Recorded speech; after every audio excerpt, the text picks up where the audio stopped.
was Samoa who told the incredible tale, and he told it as a traveler. But stay-at-homes say travelers lie. Yet a voyage to Ethiopia would cure them of that, for few skeptics are travelers, fewer travelers liars, though the proverb respecting them lies. It is false, as some say, that Bruce was cousin german to Baron Munchausen, but true, as Bruce said, that the Abyssinians cut live steaks from their cattle. It was in good part his villainous transcribers who made monstrosities of Mandeville's travels. And yet, though all liars go to Gehenna, yet, assuming that Mandeville died before Dante, still, though Dante took the senses of hell, we find not Sir John, under the likeness of a roasted neat's tongue, in that infernalist of infernos, the Inferno. But let not the truth be postponed. To the stand, Samoa, and through your interpreter, speak. Once upon a time, during his endless sea rovings, the Upoluan was called upon to cobble the head of a friend grievously hurt in a desperate fight of slings.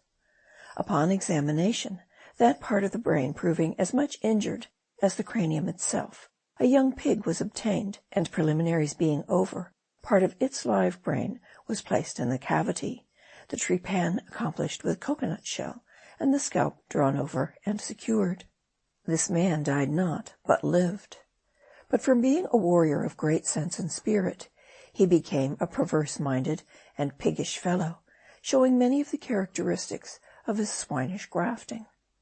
He survived the operation more than a year, at the end of that period, however, going mad and dying in his delirium.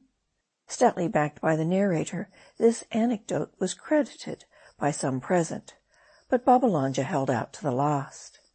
Yet, if this story be true, said he, and since it is well settled that our brains are somehow the organs of sense, then I see not why human reason could not be put into a pig, by letting into its cranium the contents of a man's. I have long thought that men, pigs, and plants are but curious physiological experiments, and that science would at last enable philosophers to produce new species of beings by somehow mixing and concocting the essential ingredients of various creatures, and so forming new combinations. My friend Atahalpa, the astrologer and alchemist, has long had a jar in which he has been endeavoring to hatch a fairy, the ingredients being compounded according to a receipt of his own. But little they heeded Babbalanja. It was the traveller's tale that most arrested attention. Tough the thews, and tough the tales of Samoa. End of chapter 98.